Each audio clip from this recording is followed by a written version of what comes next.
안녕하세요. 저는 다른 사연자들 연령보단 조금 어린 편일지 모를 22살 여성입니다. 제가 가진 사연이 과연 수많은 아픈 사연들 틈에 끼워도 되는 건가 싶은 걱정은 했지만 고민 끝에 한번 적어보게 되었습니다. 제가 얼마 전 우연히 컴퓨터를 하다가 한 라디오 사연을 듣게 되었는데요. 하나의 사연을 시작으로 꼬리에 꼬리를 물듯 여러 가지 사연을 접해보았어요. 몰랐는데 세상에는 정말 다양한 고통을 겪고 새 삶을 살고 계신 분들이 많다는 걸 실감했습니다. 이 넓은 세상에서 저만 힘든 것은 아니라고 생각했지만 제가 제일 힘든 줄 알고 살았었는데 사연들을 새벽 늦게까지 듣고 나서는 제가 우물 안에 개구리적 생각을 하고 있단 걸 깨우쳤어요. 라디오 사연들에는 주로 결혼 생활이나 가족 갈등 등이 많던데 저는 그런 류의 이야기가 아니라서 사연을 올려봐야겠다는 생각조차 해본 적이 없었습니다. 그런데 한날 저와 비슷한 경험을 하신 분의 사연을 들었고 그 계기로 지금 컴퓨터를 켜게 되었죠. 언젠가 세상에 공개될 제 글도 많은 관심을 받았으면 좋겠네요. 지금부터 아직 세상은 아름답고 살만하다는 걸 느꼈던 그날의 기적을 이야기해 보도록 하겠습니다. 저는 태어났을 때부터 단 한 번도 금전적으로 여유롭게 살아본 적이 없었습니다. 제 부모님도 가난을 되물림받은 입장이라 늘 대출 빚에 쫓기듯 살고 있었어요. 그 사이에서 저와 남동생이 태어났으니 삶을 궁핍할 대로 어려웠죠. 고작 2명이 쓸 수 있는 침대에서 4사람이 잤다고 말을 한다면 제 사정이 조금 실감나실지 모르겠어요. 저희 식구의 빚과 더불어 경제 능력이 없는 조부모님 빚까지 부모님이 해결해야 했기에 가세가 기울어가는 건 어찌 보면 당연한 순리였습니다.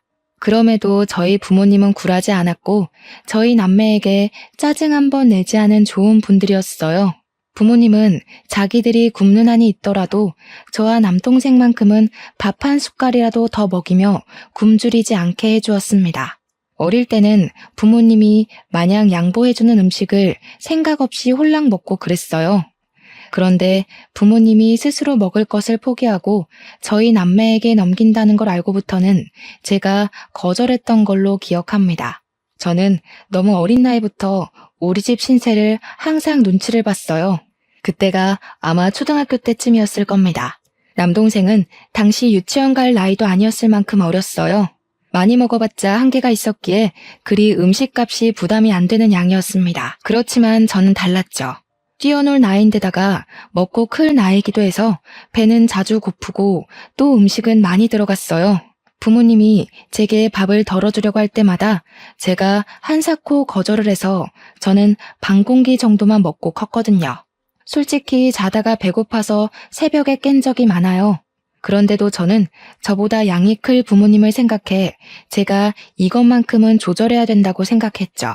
너무 어린 나이였으니까 제가 부모님을 위해 할 수 있는 게 마땅히 없잖아요. 돈을 벌 수 있는 어른도 아니니까 반대로 아끼는 수밖에 없었다는 겁니다. 당시 학교에서 꿈이 뭐냐고 물어보면 다른 아이들은 의사, 선생님, 파일럿 등등 참 다양한 직업군을 이야기했는데 저는 좀 황당한 대답을 늘어놓았습니다. 설문지에다 어른이라고 적는 바람에 상담실에서 선생님과 면담도 가졌었죠. 솔직히 돈 문제만 아니면 저는 당시 우리 가족이 옹기종기 모여서 비좁은 곳에 사는 것이 그리 싫지 않았습니다. 오히려 지금은 추억으로 남았어요. 저희가 잘 못 먹고 잘 못 자고 여름엔 덥고 겨울엔 춥고 그렇게 살았지만 그 자체가 힘든 기억은 아닙니다. 돈 문제를 뺄 수 없기 때문에 그 당시 시절이 가슴 아픈 것이었고 또 부모님 마음이 편치 않았으니 불행했던 시절이라고 말하는 거예요. 힘든 상황에서도 저희 식구는 저희끼리 있을 때면 늘 즐거웠습니다. 하지만 그것마저 제가 1~2살 먹고 나니 부모님이 억지로 저희를 위해 즐거운 척 한다는 걸 눈치챌 수 있었어요. 특히 부모님이 저희 앞에서는 웃으려고 많이 노력하셨거든요. 남동생은 부모님의 웃는 얼굴 뒤에 감춰진 슬픔을 봤는지 모르겠지만 저는 한 번씩 보일 때가 있었습니다. 그럴 때면 제가 더 일부러 분위기 띄우려고 노력도 많이 했었네요. 힘들다고 하더라도 나름 저희만의 방식대로 버텨오고 있었는데 이것 하나만큼은 도무지 제 에너지로는 견딜 수 없는 일이 하나 생겨버렸습니다. 단연코 제 인생에서 가장 큰 고비가 아니었나 싶습니다. 그게 바로 엄마가 건강 악화로 세상을 뜨게 되었을 적이었어요. 엄마가 어디 불편한 건 알고 있었는데 부모님이 숨기다 보니까 솔직히 그것까진 알아채지 못했습니다. 엄마가 암인 걸 몰랐어요. 당시 제가 고등학교를 막 입학했을 때였는데 그때 당시 제 인식의 암이라 함은 생존율이 터무니없이 낮은 병이라고만 알고 있었어요. 암, 그 한 글자가 너무 무서운 단어였다는 겁니다. 그런데 저희 엄마가 암에 걸렸다는 거예요. 제가 알게 된 건 학교 중간에 선생님이 불러서 집에 가보라는 덕에 알게 되었습니다. 병원에선 엄마더러 항암이 소용없는 상태라고 했어요. 부모님은 이미 예감했다는 듯 별 반응이 없었고 저만 그 엄마 아빠를 붙잡고 뭐든 다 해봐야 되는 거 아니냐고 소리쳤습니다. 하지만 소용없다는 의사의 말이 맞다는 걸 증명이라도 하듯 엄마의 증세는 굉장히 빠르게 진행되었어요. 하루하루 컨디션이 하락하다가 병원에 입원한 지 일주일 만에 세상을 떴습니다. 저희는 아무것도 해보지 못하고 그렇게 죽어가는 엄마를 지켜보기만 하다가 보내줘야 했어요. 마지막 인사를 나누기엔 정말 짧은 시간이었습니다. 엄마와 함께 온 세월이 무려 18년이었는데 헤어지는 건 일주일도 안 되었어요. 받아들이기 어려웠습니다.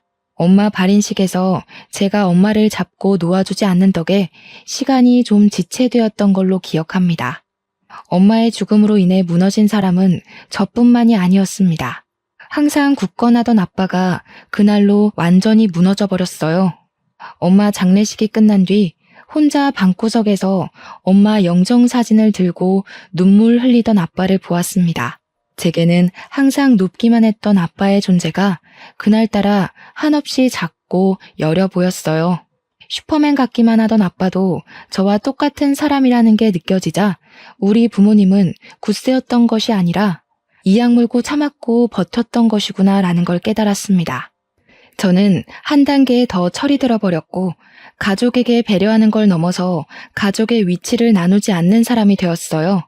부모님도 저와 같이 힘들 때 쉬고 싶고 슬플 때 울고 싶고 배고플 때 먹고 싶은 존재라는 걸 잊지 않고 기억했습니다. 저희 가정에선 두 기둥 중 하나의 기둥이 무너졌지만 세상은 저희가 마음을 추스를 때까지 기다려주지 않더라고요. 너무 힘들어도 아직 저희 남매에겐 남은 교육의 의무가 있잖아요. 학교를 가야만 했습니다. 저보다 더 어린 나이에 엄마를 잃은 남동생도 걱정이지만 문제는 아빠였어요. 아빠가 엄마를 잃은 후로는 삶의 희망을 놓다시피 하여 술로 세월을 보냈습니다. 엄마가 돌아가신 지 1년이 넘었을 때도 아빠는 엄마를 잊지 못해 영정사진 앞에서 술을 마셨어요. 그렇다고 아빠가 일도 안 하고 저희를 내버려 둔 건 아니었습니다. 일용직이나 1급을 받을 수 있는 막노동을 하면서 퇴근길에 술을 사와 매일 밤 취해서 잠이 들었어요. 아빠 건강이 걱정돼서 한날은 술 그만 마시면 안 되겠냐고 조심스레 물어보았습니다. 아빠, 이러면 우리 불안해. 우리더러 아빠까지 없으면 어떻게 살라고. 아빠 힘든 거 알지만 우리 생각해서 술 조금만 줄이면 안 될까? 미안해 딸. 우리 장녀 아빠가 좀 못났지? 엄마가 너무 보고 싶어서 술 없이 멀쩡한 정신으로 버티기가 힘드네. 아빠가 빨리 정신 차려야 되는데 미안해. 아빠 말로는 우리를 위해서라도 정신을 바로잡아야 하는데 마냥 두 다리 뻗고 자는 건 아직 안 되겠대요. 그나마 술을 마시면 기절하듯 쓰러질 수 있어서 먹는 거라고 했습니다. 그날 이후로 저는 더 이상 아빠에게 금주하라고 말 못했어요. 아빠의 고통이 제가 가는 못할 정도라는 게 느껴져서 못 말리겠더라고요. 그렇게 아빠는 종종 술이 취하면 한참 신세를 한탄하다가 잠이 들곤 했습니다. 저는 아빠에게 술 그만 먹으라는 대신 술동무가 되어주었어요. 같이 마셨다는 게 아니라 사이다를 가져와 아빠랑 이런저런 얘기를 하면서 회포 풀듯 놀았습니다. 아빠를 위로해주고 싶었어요. 저도 엄마가 너무 보고 싶은데 아빠는 저희 중에 엄마랑 가장 오래 함께한 사람이잖아요. 그래서 아빠가 하는 한탄을 들어주며 최대한 아빠 말에 동감하다가 엄마랑 연애 때 추억도 들려주라고 조르고 그랬어요. 저는 그저 아빠를 위로하고자 매일 학교 시간마다 사이다를 사들고 갔던 건데 놀랍게도 아빠가 위로를 제대로 받았나 봐요. 저희에게 술을 끊겠다고 선언을 하더라고요.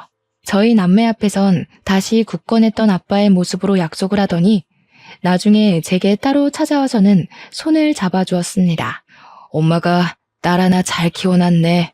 철부지 아빠 신경 쓴다고 고생 많았다, 우리 딸. 아빠가 우리 장녀한테 위로 많이 받았어. 어디서 이런 귀한 자식을 내 딸로 주셨을까? 고맙다. 아빠, 이제 정신 똑바로 차리고 너희들만 보고 살게. 신기하게도 아빠가 다시 제 눈에 슈퍼맨으로 보이기 시작하자 저는 그동안 참아왔던 눈물이 터졌습니다. 의지할 사람이 생기니 자동적으로 마음을 놓게 되었던 것 같아요. 나름 장녀라고 듬직한 척했으나 사실 저도 한낱 고등학생이자 미성년자였단 말이죠. 아빠까지 잘못되면 저랑 동생이 홀로 남는데 얼마나 무섭고 불안했다고요. 아직은 제가 부모 보호 아래 있어야 할 존재라는 것이 이렇게 아빠 품에서 울면서 증명이 된 셈이었네요. 저희 식구는 예전 엄마가 있을 때처럼 없지만 밝았던 분위기로 다시 되돌아가고 있었습니다. 아빠도 일주일 내내 마시던 술을 주에 3회 정도로 줄였고 남동생은 공부를 잘해서 얼마 전 반에서 3등까지 했어요. 저는 집에 남자만 둘이다 보니까 엄마의 자리를 대신 흉내내고자 노력했습니다. 냉장고에 든 것은 없지만 엄마가 살아계실 때 아빠가 용돈을 준 적이 있었는데요. 그걸 한 번도 쓰지 않고 모아뒀었어요. 사실 그걸로 엄마가 위급해졌을 때 살리면 안 되겠냐고 했더니 제 마음은 갸륵하지만 제가 돈으로는 엄마를 살릴 수가 없다고 하더라고요. 아마 그 돈이 100만 원 남짓 했을 겁니다. 저는 엄마에게 보탬이 되지 못했던 그 돈으로 정말 소량의 재료만 사서 반찬과 밥을 만들어냈습니다. 계란이 좀 비싼 재료에 속했지만 그것만큼은 매번 꼭 샀어요. 한 사람 앞에 계란 1개씩이면 생각보다 맛있게 식사를 즐길 수 있거든요. 저희가 주로 나물 반찬으로 비빔밥을 먹었으니까 계란은 비빔밥의 질을 높여주기에 탁월한 재료잖아요. 저희에겐 그것이 웬만한 전주 비빔밥 못지않게 맛있는 식사였습니다. 제가 20살이 되던 해 한시라도 빨리 어른이 되고 싶었던 저는 당연히 대학에는 관심 없었고 바로 돈벌이할 직장을 알아봤습니다. 20살까지 기다리는 게 솔직히 너무 힘들었어요. 어른까지 가는 길을 매일 달력에 체크하며 살아서 그런지 엄청 멀게 느껴지더라고요. 19살을 마지막으로 앞다퉜을 때는 눈 뜨면 다가올 다음날 때문에 설레서 잠도 못 잤습니다. 돈 벌 생각이 저희 없던 기운까지 모두 솟아나게 했거든요. 참, 그날 밤 억지로 잠을 자려고 하던 시간에 잠깐 화장실 간다고 나갔던 아빠의 목소리가 살짝 들리더라고요. 일어나서 창문을 살짝 열어봤는데 아빠가 동그란 달을 올려다보고 있었습니다. 양손을 꼭 모은 채로요. 순양아, 우리 자랑스런 장녀가 이제 20살이야. 우리가 애들만큼은 부족함 없이 키우자고 그렇게 약속했는데 내가 능력이 이 정도밖에 안 돼서 우리 첫째한테 대학을 하나 못 보내줘. 참 찌질한 아빠 같지 않아? 우리 애들 마땅히 사랑받고 자라야 하는데 하필 내 자식들로 오는 바람에 고생만 하고 있으니 내가 참 부끄럽다. 아빠는 엄마에게 기도를 하고 있었습니다. 매일 제 이름을 따서 봄이 엄마라고만 부르던 아빠가 엄마 이름을 부르는 건 처음 봤어요. 문득 아빠가 엄마를 쫓아다녀서 연애하게 되었다던 말이 떠올랐습니다. 그 순간 엄마 이름을 부르는 아빠 목소리가 한 가정의 아빠라기보단 한 여자의 남자 같은 분위기였거든요. 제가 이미 대학은 관심 없다고 말해줬기 때문에 아빠가 제 대학에 아직도 신경을 쓰고 있는 줄 몰랐는데 그날 보고서는 좀 놀랐습니다. 그래서 더 열심히 살아야겠다고 생각했어요. 제가 대학을 가지 않았어도 만족스러운 삶을 살고 있다는 걸로 증명해 보이고 싶었습니다. 제가 일을 하기 시작하니 아빠 혼자 생활비를 담당할 때보단 제법 살림이 괜찮아졌습니다. 그럼에도 저는 밤낮으로 아르바이트를 했는데 틈틈이 구직공고 홈페이지를 방문해서 길게 자리 잡을 만한 곳을 알아봤어요. 마침 계약직으로 호텔 안내데스크에 사람을 뽑는다길래 지원을 했더니 바로 뽑혔지 뭡니까. 당연히 대학을 나온 친구들이 뽑힐 확률이 높았는데 제가 그 계약직에 뽑힐 수 있었던 건 다름 아닌 외국어 실력 때문이었습니다. 중학교 때 선생님이 제가 영어에서만 유독 성적이 잘 나오는 걸 보고 영어 공부 열심히 하면 나중에 취직해서도 돈을 더 많이 받을 수 있다고 말해주시더라고요. 선생님의 말에 저는 영어만, 그것도 회화만 주구장창 공부했습니다. 그래도 재능이 조금 있던 덕분이었는지 외국어 회화 자격증이 쌓여갔고 그게 또 재밌어서 고등학교 때 중국어 수업까지 열심히 들어 딱 2개의 자격증을 만들었어요. 다른 학생들에 비해 스펙이 보잘것 없었지만 면접에서 증명된 제 회화 실력은 고졸이었던 저를 취업에 덜컥 합격시켜줬습니다. 호텔 데스크다 보니까 꼭 주말에만 쉬는 것이 아니었어요. 주말이야말로 호텔은 피크이기 때문에 저는 평일에 교대 근무자와 번갈아 가며 쉬어야 했습니다. 그래도 쉬는 날이 무려 일주일에 2번이었어요. 누구에겐 당연한 조건이겠지만 아무도 없는 제겐 그 정도의 복지면 충분하다고 봤습니다. 그렇게 일을 하고 한 달째의 월급을 받았을 때 저는 너무 삭막하게만 살았던 우리 식구를 위해서 당일 여행을 계획했어요. 아빠는 여전히 일용직을 돌아다니고 있었기에 언제든지 쉴 수 있었고 마침 남동생도 방학이라서 시간 맞추기는 쉬웠죠. 가족끼리 식사를 할 때 제가 슬쩍 얘기를 했더니 아빠가 우리 형편에 무슨 여행이냐고 신경 안 써줘도 된다고 하더라고요. 계속 힘내서 일하려면 나도 동기가 필요해. 나한텐 그 동기가 우리 가족이야. 가족이 즐거운 걸 보면 일할 힘이 난단 말이야. 한 번도 놀러 가본 적 없잖아. 엄마 있을 때 못 가본 게 좀 아쉽지만 더 후회하기 싫어서 그래. 네가 무슨 돈이 있다고.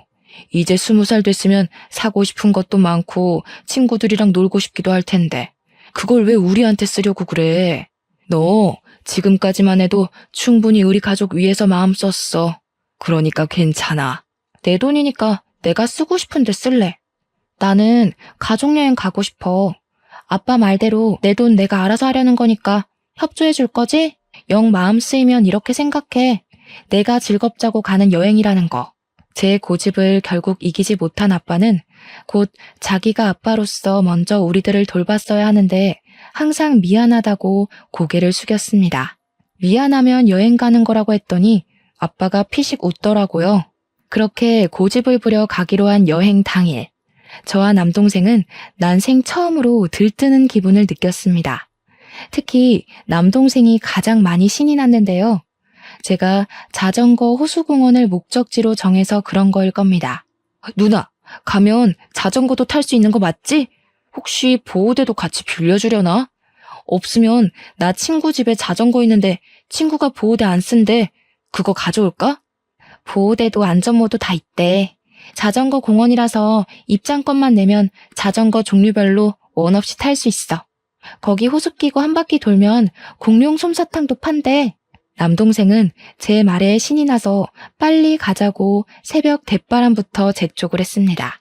평소에는 가장 늦게 일어나는 녀석이 그날따라 제일 먼저 일어나서 저와 아빠를 깨웠어요. 원래는 저희 집에 자전거가 없어서 남동생이 자전거를 볼 일이 없었거든요.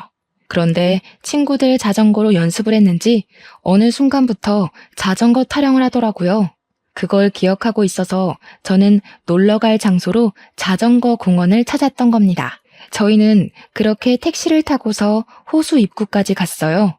그곳에서 1.6km 정도는 더 가야 호수가 있는데 여기서부턴 도로가 없고 자전거를 타고 가야 된다고 해서 내렸습니다.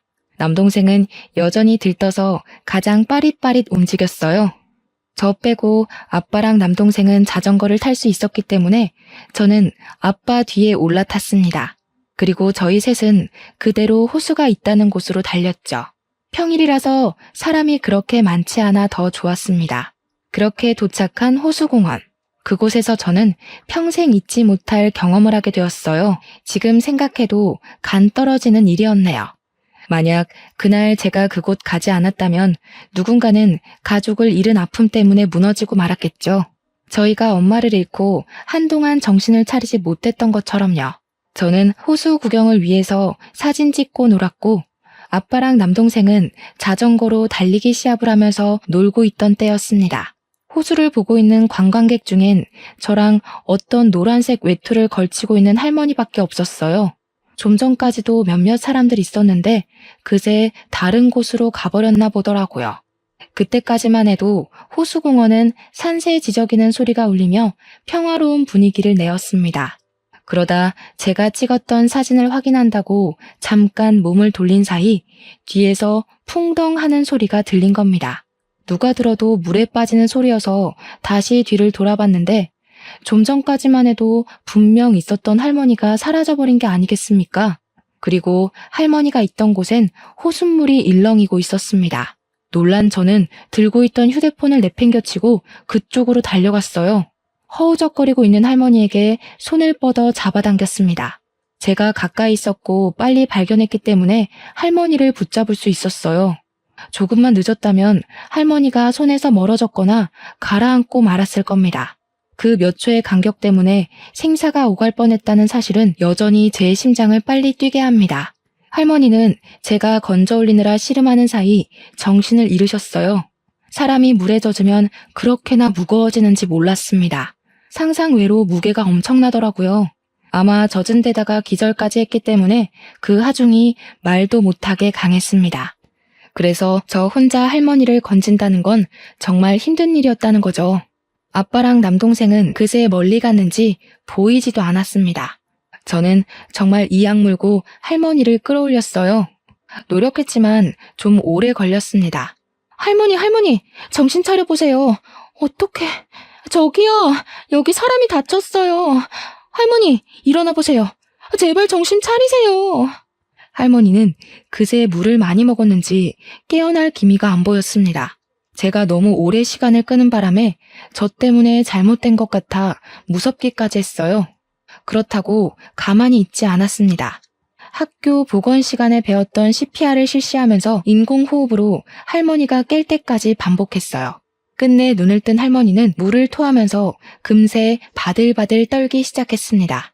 저는 안심하기도 잠시 제가 입고 있던 가디건을 허겁지겁 벗어 할머니를 덮어드렸습니다. 그리고 주머니에 없던 휴대폰을 찾아봤어요. 바닥에 떨어져 있는 휴대폰을 주워와서 빨리 할머니 곁으로 돌아왔죠. 119에 전화를 했고 얼마 뒤 구급차가 왔는데 그 사이 아빠랑 남동생도 돌아오는 덕에 우리 셋은 할머니와 함께 119를 타고 병원으로 갔습니다. 그날 여행 솔직히 한 2시간 정도밖에 못 놀았을 거예요. 원래는 호수공원 안으로 더 들어가면 있는 식당에서 근사한 식사까지 하려던 게 계획이었는데 깔끔히 포기하고 병원행을 선택한 겁니다. 가족이 같이 있던 것도 아닌 것 같았는데 할머니만 혼자 보낼 수 없겠더라고요. 아빠도 남동생도 흔쾌히 제 의사를 따라주었습니다. 병원에 도착해서 알았는데 할머니는 알츠하이머 병을 앓고 계셨다고 합니다. 실종 신고가 들어와 있던 할머니라고 했고 병원에서 가족들을 불렀으니 걱정 말라고 고생하셨다고 하면서 그만 우리더러 집에 가도 좋다고 했습니다. 할머니는 이제 무사하다고 했어요. 저는 옷을 갈아입고 병원 침대에 누워있는 할머니에게 가서 마지막 인사를 나눴습니다. 생전 처음 사람을 구해봤다 보니까 그래도 인사는 하고 떠나고 싶더라고요. 할머니, 어디 가시면 안 되고 여기 선생님들 말씀 잘 듣고 있다가 꼭 가족 만나셔야 돼요. 알겠죠? 가족 옆에 붙어 있어야지 안전한 거예요. 가족들 지금 많이 걱정하시겠다. 좀 있으면 가족들 온대요. 저는 이만 갈게요. 알츠하이머 때문에 사람 말을 잘 인지를 못하는 건지 할머니는 제 말을 듣는 둥 마는 둥 반응했습니다.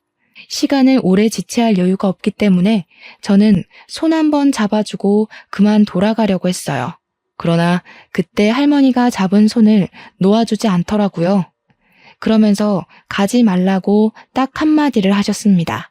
아직 가족이 온 게 아니니까 할머니 식구들 올 때까지만 옆에 있어드리자. 할머니께서 너한테 많이 고마우신가 보다. 식구들한테 인사시켜주고 싶나 봐. 그렇잖아도 할머니가 또 사라질까봐 걱정되었던 저는 시원하게 제시해준 아빠의 제안에 마음 놓고 응했습니다. 이건 좀 뒤늦게 알게 된 사실인데 제가 할머니를 건지는 사이 저도 꽤 젖었더라고요. 그나마 병원이 따뜻했기 때문에 옷이 마른 후에 나가서 다행이었지 당시 계절이 초겨울이었던지라 그대로 밖에 나갔다면 빼도 박도 못하고 감기에 걸렸을 겁니다. 뒤늦게 생각난 가디건은 이미 못 쓸 정도로 망가져 있었어요. 그럼에도 저는 그걸 탈탈 털면서 챙겼습니다.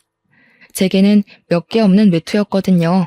그렇게 얼마 뒤 할머니 가족으로 보이는 사람들이 도착했고 저희는 자연스레 뒤로 밀려나게 되었어요. 할머니 가족들은 꼬장꼬장했던 할머니와 다르게 다들 세련미가 잔뜩 묻어 있었습니다. 그 중에 우아하게 생긴 아줌마가 할머니 손을 잡고 계속 엄마 엄마 그렇게 부르더군요. 도대체 왜 자꾸 말도 없이 나가는 거예요? 내가 엄마 심심하지 말라고 사람까지 고용했는데 그 사람들한테는 왜 장난을 쳤어요? 아휴, 아니야. 그냥 이렇게 살아 돌아와 준 것만으로도 고마워요. 엄마, 어디 가면 안 돼 이제. 알았죠? 아무래도 아줌마가 할머니 딸인 듯 싶었습니다.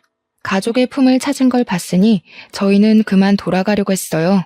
그런데 가족 중에 젊은 남자가 저희 앞으로 가로막고서 말을 걸어오더군요. 안녕하세요. 구급대원들에게 말씀 들었습니다. 저희 외할머니 구해줬다는 분 맞으시죠? 보니까 많이 젖으신 것 같은데 옷부터 저희 할머니 구해주신 것까지 따로 보상을 해드리려고요. 네? 아니에요. 무슨 보상이요. 뭘 이런 걸 보상을 받아요. 괜찮아요. 할머니 어디 나가지 않게 많이 신경 쓰셔야 될 것 같아요. 정말 위험할 뻔했거든요. 저희들의 대화에 아줌마가 저희를 돌아봤고 곧 젖어있는 저의 몰골을 보고서 금세 제게 다가와 손을 잡았습니다. 정말 고맙습니다. 우리 엄마가 어쩌다 그곳까지 갔는지 모르겠는데 엄마 실종되고 경찰도 못 찾고 있었거든요. 한 달이 지나도 소식이 없어서 집안 전체가 무너지고 있었어요. 그런데 아가씨가 우리 집안을 살린 거예요. 아줌마가 엄마를 잃어 집안 전체가 절망에 빠졌었다는 얘기를 들은 저는 과거에 저희 식구 모습이 떠올랐습니다. 저희 엄마도 선뜻 도와주는 누군가가 있었다면 혹시 괜찮지 않았을까 싶어서 문득 보고 싶더라고요. 그리고 그 아줌마는 남자가 했던 제안을 저희 가족에게 똑같이 제시하였는데요. 어떤 보상이라도 해주고 싶다고 제발 거절하지 말아달라고 하는 거 아니겠습니까? 이러지 마세요. 저 돈 받으려고 할머니를 구한 게 아니에요. 이러면 제가 다른 뜻 가지고 접근한 사람 같잖아요. 그런 의도 아니었다는 거 아니까 저희가 보상하겠다는 겁니다. 우리 엄마 목숨에 저희 식구뿐만 아니라 저희가 운영하는 사업장 식구들의 목숨도 달려 있었어요. 저 이렇게 아가씨 못 보냅니다. 그 집 식구 전체가 저희 가족을 붙잡고 놔주질 않아서 얼마나 난감했는지 모릅니다. 그냥 하는 소리면 이미 저희를 보내고도 남았겠죠.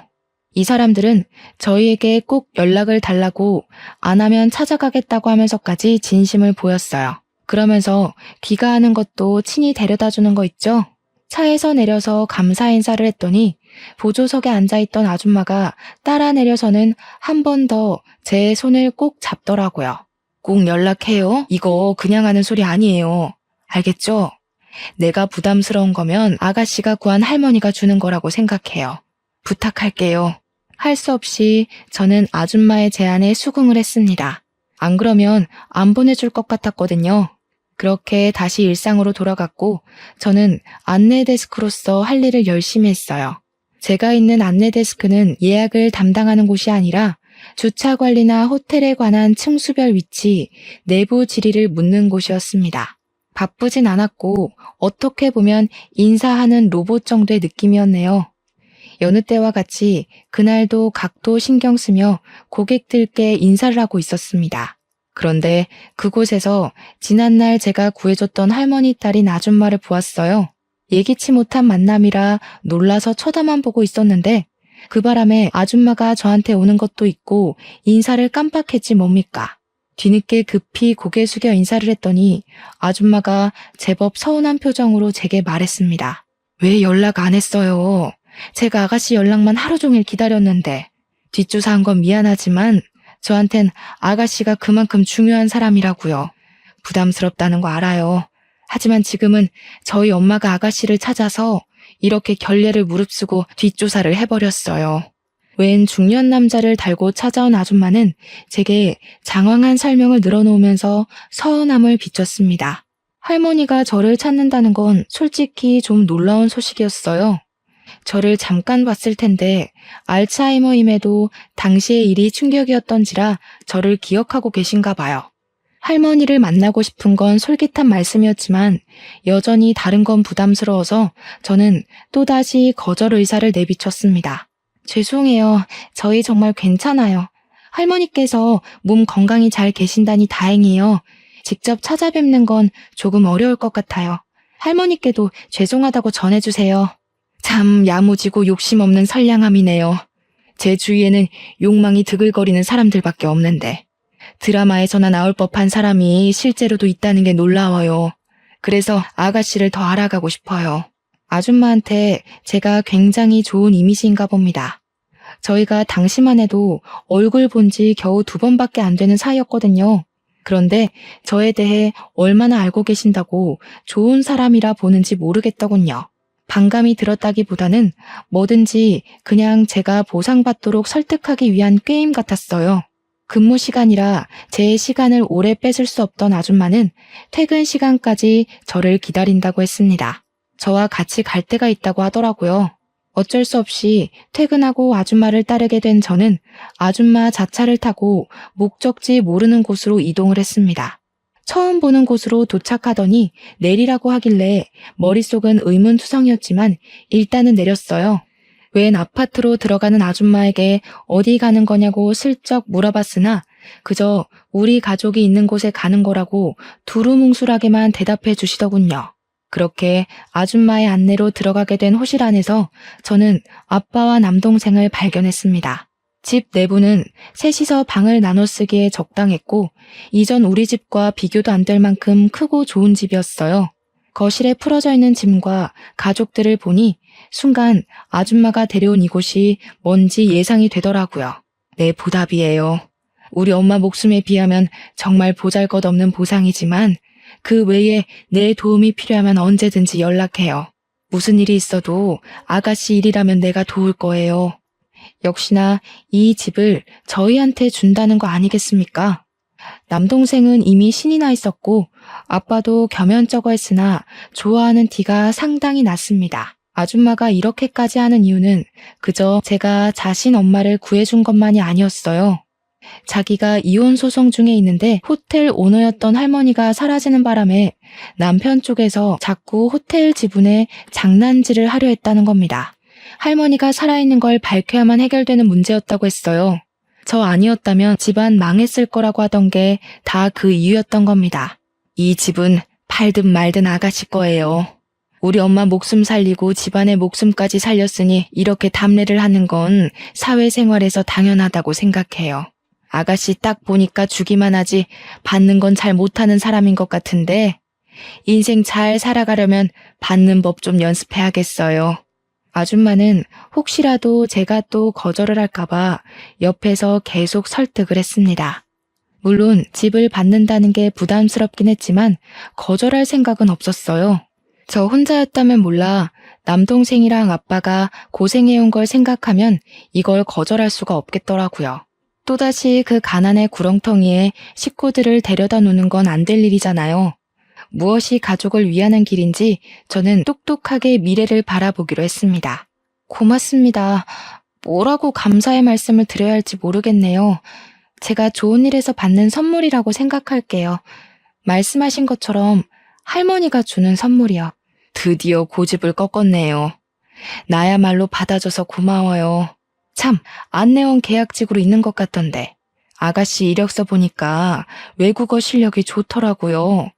내일부터 인포에 들어가 볼래요? 네?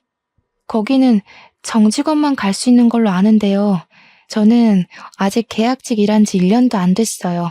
배울 것도 많고 지금도 충분히 만족하고 있어요.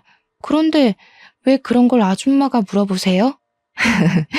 내가 거기 주인이니까요. 주인으로서 비전 있는 직원한테 정직원 달아주겠다는 거예요. 오너 눈으로 보기엔 아가씨 나이에 그 실력이면 깡패나 다름없어요. 깡패? 제가 놀라서 저도 모르게 읊조렸더니 아줌마가 남자처럼 호탕하게 웃는 게 아니겠습니까? 당최 이게 무슨 일인 건지. 아줌마가 돌아가고 나서 저는 아빠한테 좀 더 자세히 얘기를 들을 수 있었어요. 네가 어떻게 생각할지 모르겠는데 거기서 대출을 절반이나 갚아주더구나.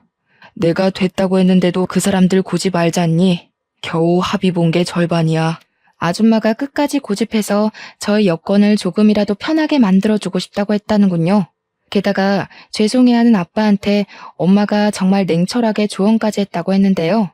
자녀들이 얼마든지 새 출발할 수 있는 나이인데 가난에 가로막혀 아무것도 펼쳐보지 못하는 삶이야말로 아빠 된 입장에서 속상하지 않겠냐고 그랬다는 거 아니겠어요.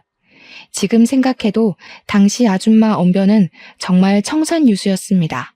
괜히 사업장 오너가 아니었어요. 그래서 아빠는 결국 절반으로 합의를 봤다고 합니다. 빚이 절반만 날아가도 저희 입장에선 엄청 숨통이 트이는 거였어요. 게다가 제가 정직원이 되었으니 보너스며 복지 혜택이며 월급 인상까지 모조리 받을 수 있게 된 겁니다. 속물처럼 얘기해보자면 완전 돈벼락 맞은 게 아닙니까? 물에 빠진 할머니를 구조했을 뿐인데 이렇게 어마어마한 선물을 받게 될 줄은 꿈에도 몰랐어요. 하늘에 계신 엄마도 저희와 함께 이 행복을 누렸다면 참 좋았을 것을. 마음 한켠의 씁쓸함은 어쩔 수 없었습니다. 엄마를 생각해서라도 지금 얻은 것을 절대 자만하지 말고 늘 하던 것처럼 최선을 다해 살아야겠다고 생각해요. 청취자분들이 보기엔 어떠신가요? 이거 복권 1등 당첨보다 훨씬 좋은 기쁨 아닌가요? 아, 그리고 이건 근래에 있었던 일인데요. 아줌마 아들이 한 번 저를 찾아왔었습니다. 할머니 얘기를 하면서 저더러 밥 한 끼 할 수 있냐고 묻더라고요. 그 기적 같은 일이 있었던 게 무려 3년 전인데 아직까지 제게 보상 얘기를 꺼내려는 건가 싶어 그러지 말라고 했거든요. 그런데 그게 아니라 그분이 저한테 관심을 표출하는 거였습니다. 자기 배경 때문에 주위에는 돈 보고 접근하는 여자들밖에 없어서 한동안 연애에 실증이 났다고 하소연을 했어요. 그러면서 3년 전 저를 만나고 제가 어떤 사람인지 알고 나서는 자기에게 접근하는 여자들이 더더욱 속물처럼 보였다고 하네요. 더 빨리 얘기하지 못하고 3년이나 시간을 끌었던 이유는 자기 나이가 33살이기 때문이었다고 합니다. 저와 무려 10살 차이가 났기 때문에 저한테 미안해서 감히 말할 엄두를 못 내고 있었대요. 하지만 이러다 제가 다른 남자에게 가버리면 너무 후회가 될 것 같아서 마음만 얘기하는 거라고 하더군요. 부담 갖지 말라고 하는데 저는 이미 부담이었습니다. 남자가 싫어서가 아니라 제 수준에 너무 과분한 사람이잖아요. 그래서 저도 생각할 시간이 필요하다고 당장의 대답은 피했었는데 어쩌다 보니 지금은 남자친구가 되어버렸지 뭡니까. 만남을 이어온 지는 5개월 정도 되었는데 제가 연애를 한 번도 안 해봤다고 하니까 남자친구가 당황하면서 더 죄인처럼 제게 헌신하고 있어요. 절대 괜한 선택이 아니라는 걸 꼭 보여주겠대요. 그리고 결혼을 한 것도 아닌데 남자친구와 가끔씩 할머니도 만나러 가고 있습니다. 아빠가 인사시켜달라고 해서 집에서 같이 저녁도 먹었고요. 아줌마가 쿨한 성격이긴 해도 자기 자식 연애에는 잣대가 높을까봐 살짝 걱정되었는데 다행히도 아줌마가 제일 축하해줬습니다. 아줌마도 나이 차이 때문에 감히 제게 자기 아들 만나보라고 얘기를 못했었대요.